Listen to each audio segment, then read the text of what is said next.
Hello, Geography 231 students. Welcome to week 7 of our class. This week, there will just be a lecture. There will be no tutorial, and that's because essentially we're working on the same tasks as we did last week. Let me move forward here. No tutorial, same tasks as last week, but it's a different scenario. So essentially, last week we worked on data that was involving Washington, D.C.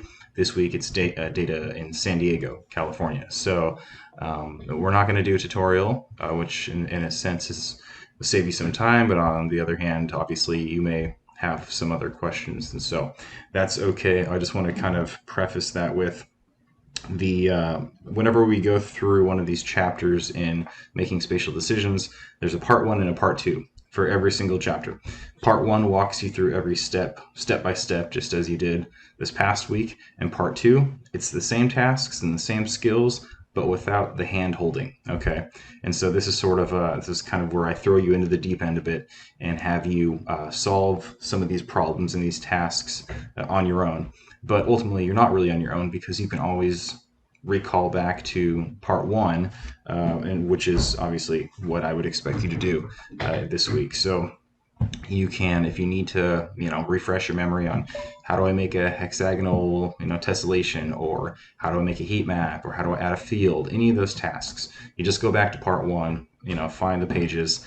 Obviously, this assumes that you completed part one. So if you haven't done that, obviously, I do accept late work with a 50% penalty, but it would certainly behoove you to complete part one before you move on to this week's part two of module 3 in making spatial decisions using ArcGIS Pro. So that's the main preface and caveat I wanted to add for this week. No tutorial, on your own. You can do it. Believe in you guys.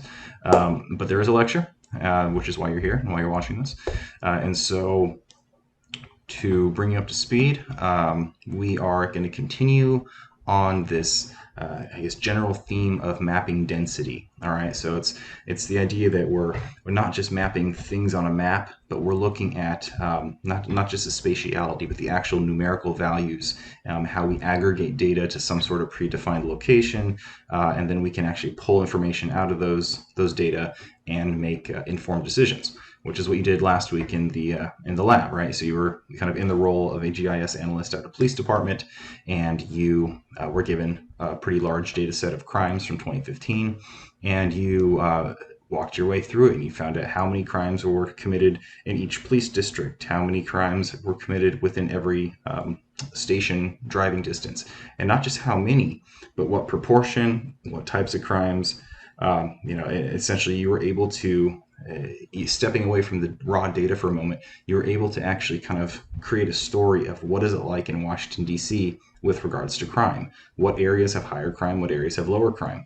What areas relative to others are the safe areas, and what areas relative to others are the less safe areas? So that's essentially what you're able to do with GIS. It's not just working with raw data. It's not just numbers. It's not just shapes on a map. It's taking raw information and pulling out real actionable intelligence. And so you're going to keep doing that. And that's, I think, maybe if we could sort of summarize the theme of this class, spatial analysis, I think that's one of the, I want to say, like, if there are 4 legs to this table, that's one of the legs. How do we take raw data and pull out actual actionable intelligence? And so you actually got your first taste of that in last week's lab and this week's lab as well. Okay. One other announcement. This week, your project proposal is due. And so I've talked to several of you already via Zoom, via email, and I know several of you have got some really great ideas. I haven't heard from everyone. So if you want to bounce an idea off of me, send me an email, send me a message on Canvas, and we can set up a Zoom time. I think it's been beneficial for the students that we have, with whom I have already spoken. Like I said, a lot of great projects come down the pipe. So I'm excited to see those. But yes, your proposal is due this Sunday at 11:59 p.m. So before midnight, Sunday night. It's 2 to 3 pages. The assignment is posted there on Canvas. I even included a screenshot of the grading rubric that I'll be using to grade the proposal. The grade is not the important thing. The important thing is the actual work, right? And it's also the goal here is to create a kind of a mental roadmap how you're going to get from point A to point B for your actual project. This is just the first step. So the proposal gives you an opportunity to sort of think about how you would actually walk your way through this project that obviously you haven't done yet, but you will do it. And so there are a handful of questions that I included in the assignment, like can the project be completed over the course of a semester? What sort of data is needed? What sort of geoprocessing tasks or tools are required? And then other like bigger questions like can you summarize your project in a sentence or two? And if you can't, then maybe think a bit more on it and try to narrow it down a bit more. So at any rate, just be aware of that. Don't let the due date sneak up on you. It's a short paper, but it's an important paper, okay?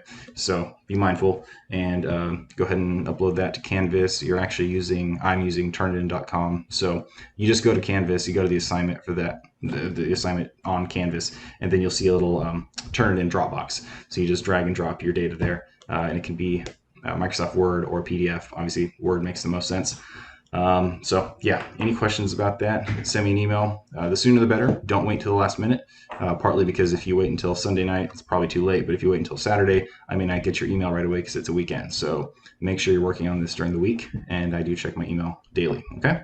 All right. So back to this week's lecture. Okay. Upon completion of this lecture and lab, you should understand what is data classification, why to classify data, and the advantages and disadvantages of different classification methods. And I might have just kind of glanced over this real fast, so let me just back up real quick. This week's lecture is called Mapping Density Part 2, Data Classification. Okay. All right, so what is data classification? Classification, noun. To classify is a verb. Classification is a noun. It's the act or process of categorizing things according to shared qualities or characteristics.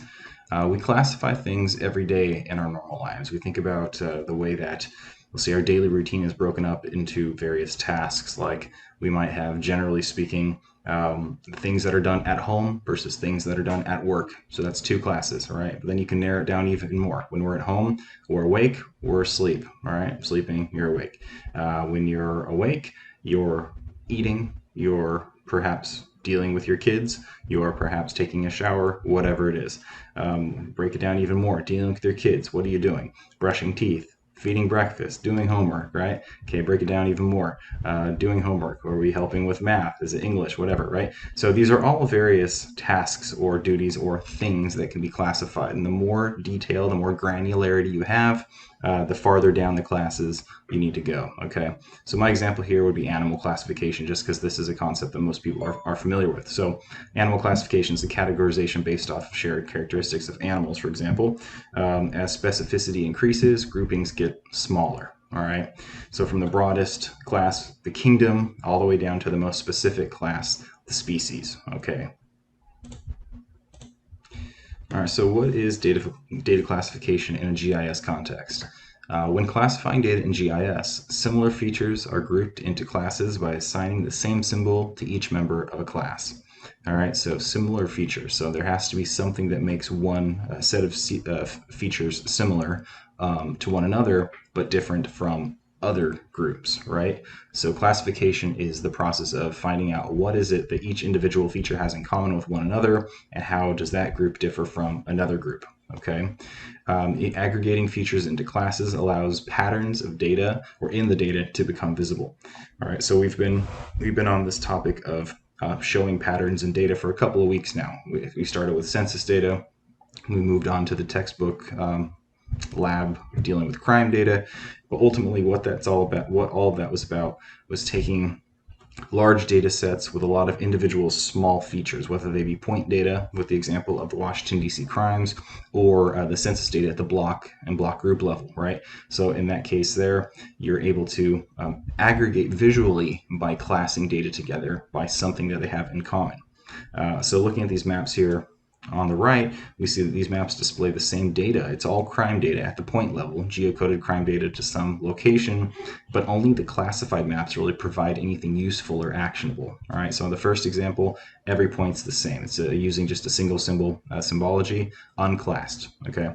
The second map is classing on crime crime data. Okay, so if you look back on the crime data set from last week, you'll see that each of the crimes were classified as either theft, auto theft, general theft, assault, burglary. There are a handful. There are actually 9 different crimes. And so every single one of those 9 crimes was classed with a unique color. Okay, but looking at that map, you might be able to notice some patterns, maybe, but ultimately it's just a little bit too much. There's too much going on. There are too many unique values that, to my eyes and probably to yours, you really can't draw much information out of there. So I classed that even lower by creating my own subcategories, or I guess it'd be more upper level categories of either property crime or assault. Okay, so I took the burglary, the auto theft, the petty theft, all those. There are, I think, 5 or 6 different property crimes. One of them, I think, was arson. That's kind of an iffy one, right? Maybe assault, maybe property crime, but I put it with property crime. Anyway, ultimately, I made all those yellow. Property crimes are yellow. And then I made those dealing with assault red. And so that actually helps you sort of see, okay, so some parts of DC, there's a higher chance of physical assault, an assault on a person, or, you know, an violent altercation, perhaps a little bit to the far east there, east of the mall, maybe up to the north. Whereas if you're in sort of the central or the far west area, you're primarily going to just encounter property crimes, which obviously still a victim, but not a violent crime. Okay, so in that case there, you can see that by classifying the data into this case, a smaller number of classes, it's easier to identify patterns and to actually create actionable information. Okay. So how class ranges are defined determines which features fall into each class and thus what the map will look like. So the same idea there. By changing the classes, you can create very different looking maps. The middle map there obviously may be useful if you're able to zoom in and identify what each one of those points actually coincides with on the legend. But from this kind of, we'll call this a 30,000 foot view, or a smaller scale view, it's easier to have fewer number of classes because your eyes can differentiate from 1 or 2 or 3 classes, whereas 9 is just simply too many. So generally, we want to make features with similar values. Make sure features, with similar values are in the same class, and make the differences in values between classes as great or as distinct as possible. Okay, if it's numerical data, we want to try to make the classes sort of represent clusters if possible. In this case here, it's not numerical, it's sort of qualitative, it's crime data. In this case here, we want to make them as distinct as possible. So I tried to go with property crime versus physical bodily harm, and obviously the higher level ones, or the lower level crimes rather, whether it be auto theft or petty theft or burglary or arson, those are obviously different in their own right. Okay. Data distribution. So there are several ways or methods of classifying data. It might be most efficient to manually classify it, where you actually determine in advance which classes each feature will fall into, or you might want to use one of the automated methods or the classification schemes, standard schemes that are available in ArcGIS Pro. So the best classification method is really going to depend on the data distribution and the objective of your map. Okay, so there are several different classification methods, which I'll discuss in a moment, but really the choice impacts the map's appearance and its validity. Think back to the second week of class, we talked about data validity. In order for data to be valid, ultimately the data needs to actually reflect the intended purpose of the map in this case, or the research. Okay, so if you have a data set that was intended to display in this example, we'll say it's acres, what is it, I think acres by average farm size in acres by state, that's what it is. If that's your goal, but ultimately you've got it classified in a way that tells you something completely unrelated to that. Say for example, map C here on the lower left, defined interval, not a great method for showing acres per acres by state, average farm size in acres per state, because you have Nevada, Wyoming, the Dakotas, New Mexico in essentially the same class, even though the Dakotas and Montana and Wyoming have very little ecologically or geographically in common with Nevada. So you have to think that's probably not the best method. Okay, so in order to maintain data validity, you really have to take that into account as you are choosing your classification method. Ultimately, the goal in making a map is to avoid accidentally lying with data intentionally, through commission or lies of omission.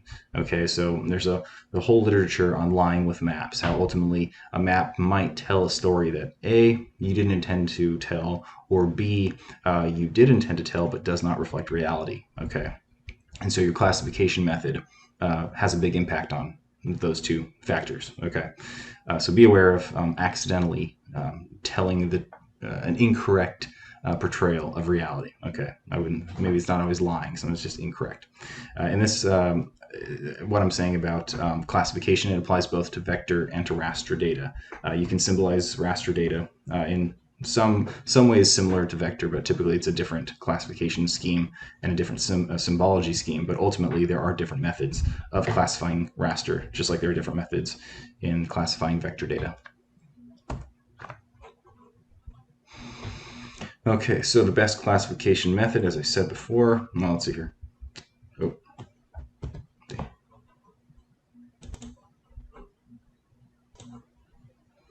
All right, so I've got a couple of visual sort of representations of data distribution.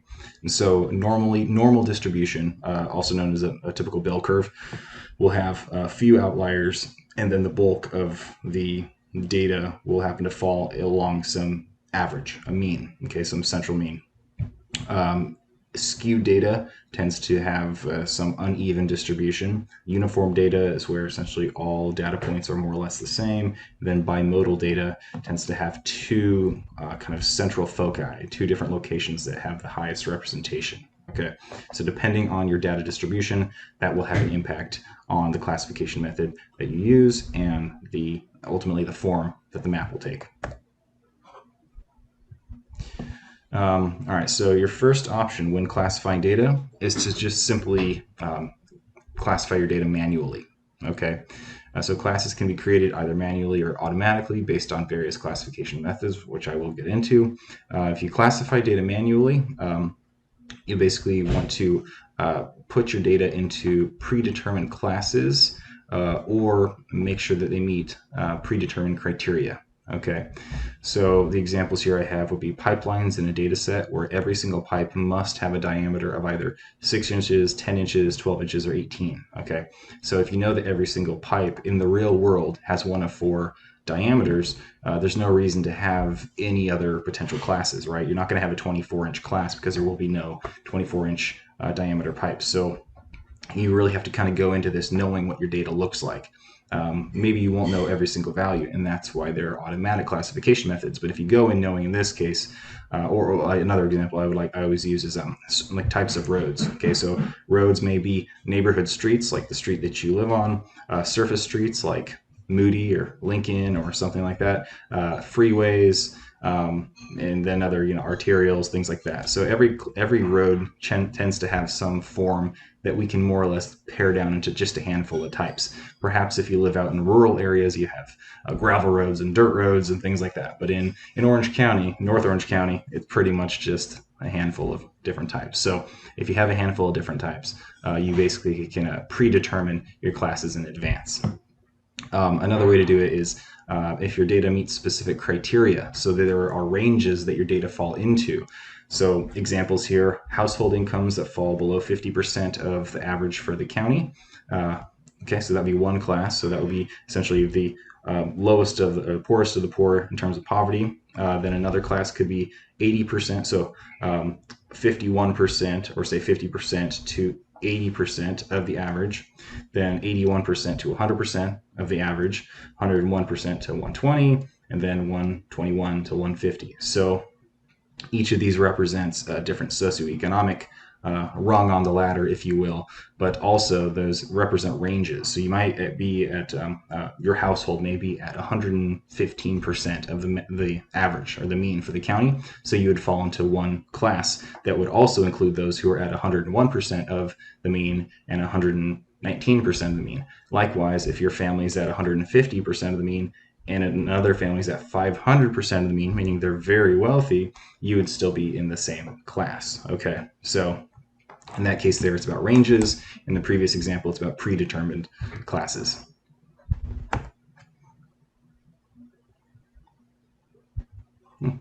animation there I didn't plan to have. Okay.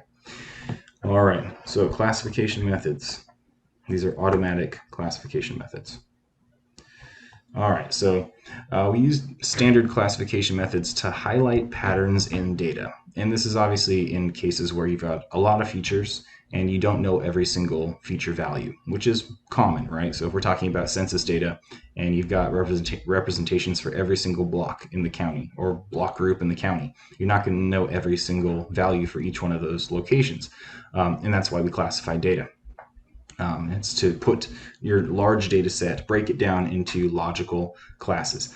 Standard classification methods in ArcGIS include natural breaks, which is the default classification method, also known as Jenks, named after Jenk, a person who created the method. Quantile, equal interval, standard deviation, defined interval, and geometric interval. And yes, I will define each of these and go into them in detail. So natural breaks.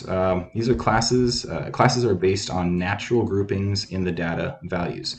This is actually very useful when you have abnormal or a non-normal data distribution. So when your data doesn't follow a typical bell curve, you might have some what we consider outliers or extra large values, some very small values, a few to the left of the mean, to the right of the mean, so on and so forth. So if you have a non-standard or non-bell curve data distribution, natural breaks is a great way to go, because essentially what it does is it seeks out large gaps in the data wherever they may be and then creates a class there. Okay, so the resulting map may emphasize differences between the highest and lowest values, but the differences between one class to the next may not necessarily be meaningful. It may be it's notable, but it's not meaningful in the sense that there's not necessarily like if you take one class, it's not like half as much as another class or 2 times as much as another class. There's not any sort of like logarithmic relationship from one class to the next. Okay, there's no symmetrical difference either. It's not like every class has the same number of features or there's the same interval from one class to the next. It really is about the individual data set. And what natural breaks does is it looks for gaps in the data in clusters, data clusters, and puts each cluster into a class. And so it tends to work pretty well. But one of the downsides, and I'll get into this later on, is that because natural breaks are really specific to every data set that you might be working with, it's hard to compare 2 different maps, because the natural breaks in one data set are not necessarily going to be the same as the natural breaks in another data set. Okay, so on the chart here, class breaks are set where there are relatively large gaps. The resulting map emphasizes differences between the highest and lowest. And as I said before, this is the default classification method in ArcGIS Pro. So this is ideal for mapping data values that are not evenly distributed, as I mentioned, since it places clustered values in the same class. The disadvantages here is that since class ranges are specific to the individual data set, it's difficult to compare multiple maps, and choosing the optimum number of classes is often difficult, especially if the data are evenly distributed. Okay, the rule of thumb here in mapping in general is to keep your number of classes at or below 7. You never want to have more than 7, and that's because the human eye has limitations, and it's difficult to differentiate one shade from the next. And I can really kind of illustrate that by just sort of pointing out this map here. There are 5 classes, and depending on your monitor, it may be hard to tell the difference between like class 2 and class 3, or maybe class 3 and class 4. So imagine having a spectrum, or I should say a data scheme that has more classes, meaning the differences from one to the next is smaller, and so ultimately the human eye has limitations on how easily it can differentiate different shades of a color. And so you want to really stick with 7 or fewer, and 5 is actually ideal. 5 is good, and sometimes you might be able to get by with 3 or 4. It just depends on the data that you're working with, because as I'll highlight at the end of the lecture, the goal of symbology when it comes to classified data is to make the map as visually readable as possible while still maintaining the maximum level of granularity in the data. So you want to maintain the level of detail while simultaneously not overwhelming the viewer's eyes. So it seems like the happy medium tends to be between 5 and 7 classes. But yeah, you don't want to go more than 7, and you don't want to go more than 3 or 4, simply because at that point your data starts to all get classed together, and you lose nuance, you lose granularity. Okay. All right.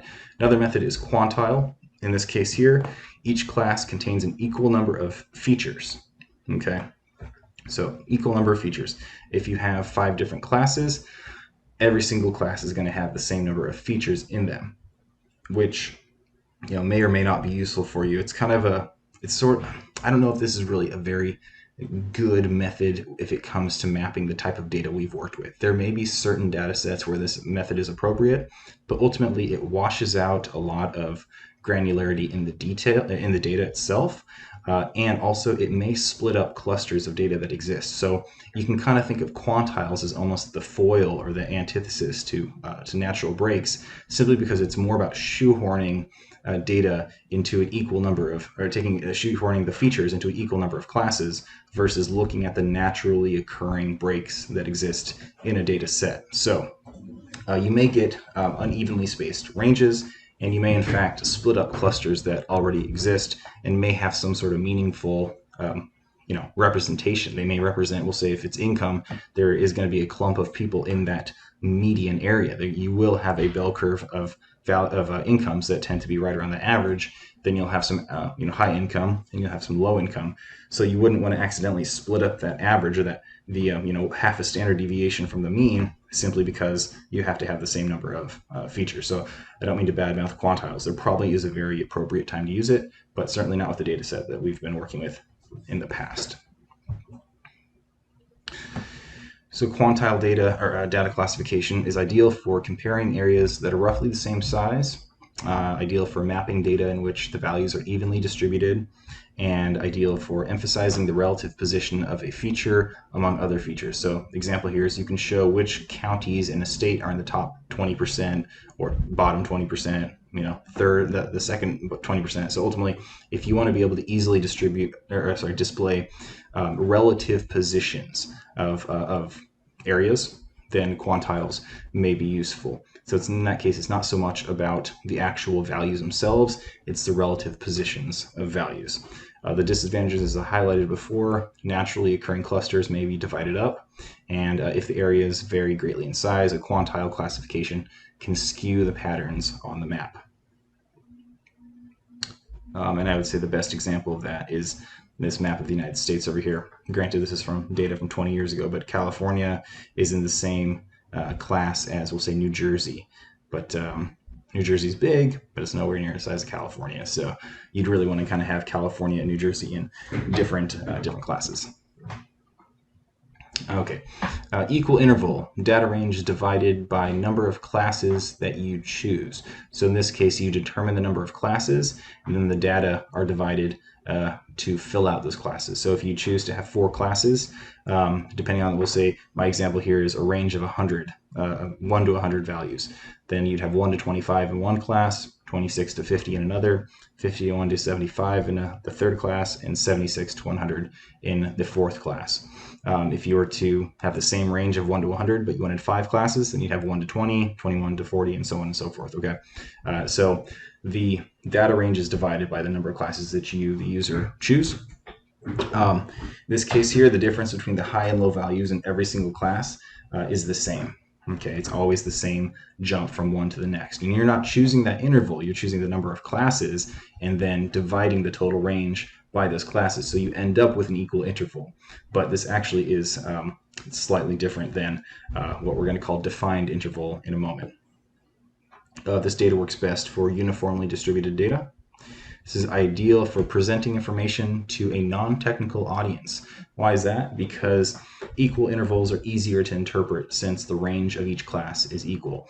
The user will look at the legend, for example, and say, oh, okay, so there's there are about 7 million people in every single class. So from 480 to 7.1 million, 7.1 to 13.7, 13.8 to 20.4. So the average non-cartographer can say, okay, so each of these classes is the same size, is the same interval from one to the next.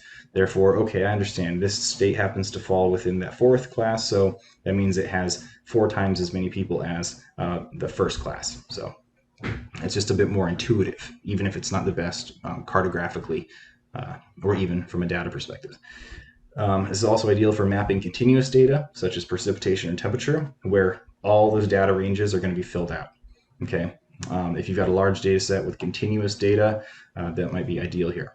Disadvantages, if the data values are clustered rather than evenly distributed, there may be many features in 1 or 2 classes, and then some classes with no features at all, right? So if we have to have 5 classes, there may be some class that just happens to have no features at all, right?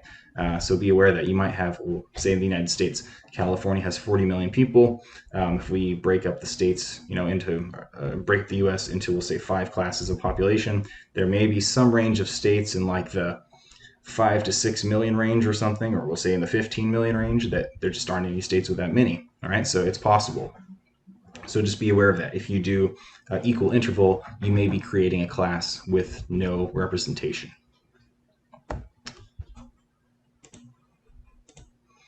Okay, standard deviation. In this case, features are placed in classes based on how much the values deviate from the mean. So if you have any familiarity with standard deviation, essentially it's finding out how far removed a given feature is from the average. Okay, so is it way outside, or what we call an outlier? That means it's many standard deviations from the mean. If it's a half a standard deviation or 1 standard deviation, it's closer to the mean or the average. Okay, so you can do that with mapping as well, and that helps say, okay, so the states here, for example, those that are in beige and in light green, those are pretty close to the average. If it's a dark green, in this case is population, 1.5 standard deviations above the mean, that tells you that California, Texas, Florida, and New York are very big. They're above average, significantly above average. If it's these mountain western states, they're all a half a deviation, so they're significantly smaller, a half deviation or less. They're significantly smaller than the average. Okay, so that's what standard deviation is useful for. It's looking at the relative position of features relative to the mean. So the resulting map displays how many standard deviations each geographic unit falls from the mean, and it assumes normal distribution, okay, or normally distributed data. This works real well with your bell curve style data set. So if you've got an even normal distribution of data and not many outliers, then a standard deviation could be useful for you. It's ideal for seeing which features are above or below the average, for displaying data that has many values around the mean and few further from the mean, as I said before, that's in a normal distribution. The disadvantage is the map does not show the actual values themselves. So you're not actually seeing the numbers of population on this map. You're looking to see how far or close these states are to the national state average. Okay, so you don't get the actual values. And the very high and the very low values, the outliers, can skew the mean so that most features will fall into the same class. So California, we're pretty big. We're well above the average, right? So we probably skew the mean pretty significantly in the US. That's why maybe a median population could be a little more useful in this case. Sometimes we use median to help control for outliers. Last couple, we've got defined interval. I sort of mentioned that before. Defined interval is similar to equal interval, but in that case, you're not choosing the number of classes. You're choosing the actual interval size from one class to the next. In this example here, the intervals are set at 10 million. Okay, and so that works out to, since there are no states back in 2000, there are no states with more than 40 million. If you set a 10 million person interval, that was able to capture the whole US in only 4 classes. If the interval was 5 million, then you'd end up with closer to, now you'd end up with 9 classes, but back in 2000, you would have had about 7 classes, okay? So ultimately what that does, the interval determines the number of classes, and it's ideal for uniformly distributed data. The downside is that you may end up with, you'll have an equal number of classes, obviously, because you defined the interval, but your top class may have very few features in it because it's like 10 million, 10 million, 10 million, 10 million. But now if you've got a state that has 41 million people, it doesn't fall into that 30 to 40 range. It's just slightly above that, but it's in its own class. So then you end up with a class with only one feature, or you wouldn't have one with none, but you could have one with only one. All right, and finally we have geometrical interval. In this case here, it breaks data down into a logarithmic distribution. This multiplies each succeeding class boundary by a constant, so by 10, by 100, by 5, whatever it may be. So that's ideal for mapping data with great variance from the smallest to the largest values. For example, world population. So you might want to use a logarithmic scale or a geometric interval for world population, because you'll have countries with, we'll say, 750,000 people or less. And the country of Kiribati has something like 30,000 or some very low number. And then you've got obviously countries like China with well over 1.4 billion people. So how do you classify data where you've got data on the low end in the tens of thousands or hundreds of thousands of people, and then on the high end in the billions, right? So you might use a logarithmic classification method so that you would capture all countries that have, we'll say, 0 to 100,000. Then you can multiply that by 10.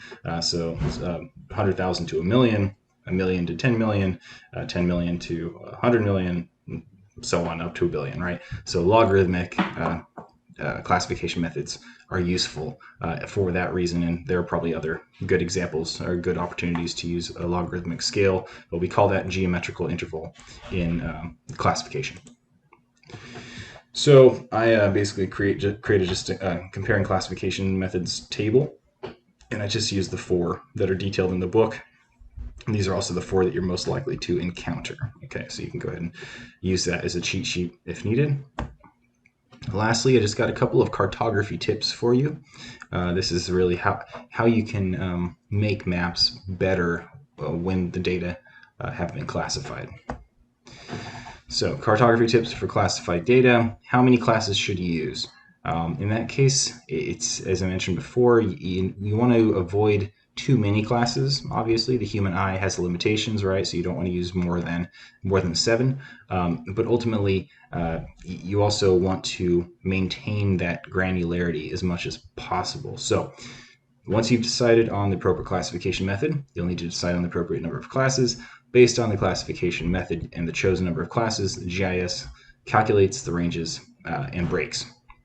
Changing the number of classes should not drastically change the story that your map tells. Okay, that's one thing to always keep in mind. If you have too few classes, you really lose out on the detail of the story. Okay, but if you have too many classes, in that case, it's sort of like subtraction by addition, right? You've added too many, and as I said before, there are limitations on what the eye can discern. And so my examples here, I've got 3 classes, 5 classes, and 8 classes. Well, you can see there's a big jump in detail from 3 to 5, and I want to say that's a meaningful jump. It's a useful jump in data, in that you can tell there's a lot more detail and a lot more difference in like the Anaheim, Santa Ana areas through here, right? That sort of get lost in the 3-class map. But when you jump from the 5 to the 8, I feel like it's ultimately diminishing returns. You might get a bit more detail right down sort of through this Beach Boulevard corridor, which I actually like, but ultimately you get to a point where your eyes can no longer really make meaningful details out of that data. So the ultimate goal is that you should make patterns more or less visible, but you want to also maintain the highest level of data granularity that you can. Okay. So most map readers, as I said before, can only distinguish up to 7 classes. Rule of thumb, 5 or 7 classes. Sometimes 3 or 4 is enough. Sometimes it's not. This map, I'd say 3 is not enough. 4 is sometimes good. 5, I think, is ideal. The goal is to reveal patterns in the data without overwhelming or confusing the map reader. And as a cartographer, you want to start, oftentimes it makes sense to start with a higher number and then work your way down. Instead of starting with 3 classes, start with 8 classes and then go down to 7, 6, 5. And so the goal is to preserve as much detail as possible with as few colors as possible. Okay, so it's sort of it's a tightrope walk between having as few colors as you can while preserving the maximum granularity in the data. All right, so what about fine-tuning class ranges? In this case, what you'd see in a legend, but also what determines the border between one class and the next. So once you've decided on the number of classes, you may want to fine-tune the class ranges. Rather than displaying the exact values that make up the high and the low values within a range, it is helpful to the map reader to round the data. So the goal is to round to the nearest logical value without changing the map too much. So in this data set here, the default class ranges, or the original class ranges, were as displayed here: 58,359, 89,671, 123, and so on. But those are not really logical data breaks. The average user looks at those numbers and their eyes just kind of glaze over, right? If I look at 123,068 and 171618, I think, well, that doesn't have much meaningful value to me, at least on initial glance, right? I have to start to think. When you look at a map, you want someone just to kind of intuit.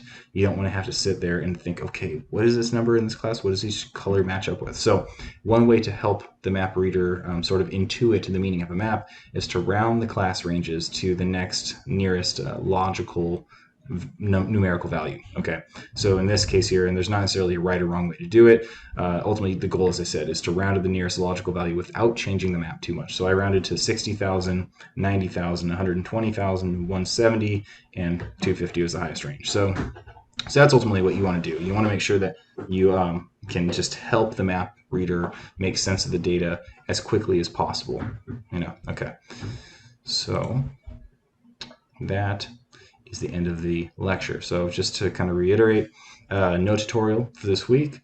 There is a reading, so go ahead and read that. It really just kind of goes into more detail on what we covered tonight, today, whenever you look at this. So read the reading, obviously do the lab this week. If you have questions on how to accomplish whatever task, feel free to send me a message. But before you do, go back to part 1 of module 3 and see if you can work your way through it using those original instructions. Because that's really what the goal is. The goal is to have you do it on your own after you learned the tasks and the skills in part 1 of module 3. So on that note, have a good week. Be sure to get your project proposal posted onto Canvas, turned in on Canvas by Sunday at 11:59 p.m. Don't wait till the last minute. If you have any issues with that, send me an email, but guarantee I will not be checking my email Sunday night after, we'll say, 9 o'clock p.m. I got 2 little kids. So just be aware of that. So don't wait till the last minute. Ask questions. If you are still trying to figure out a topic, send me an email. We can chat on Zoom. I'm available Tuesday and Thursday night. Okay? Everybody, have a good week. Bye-bye.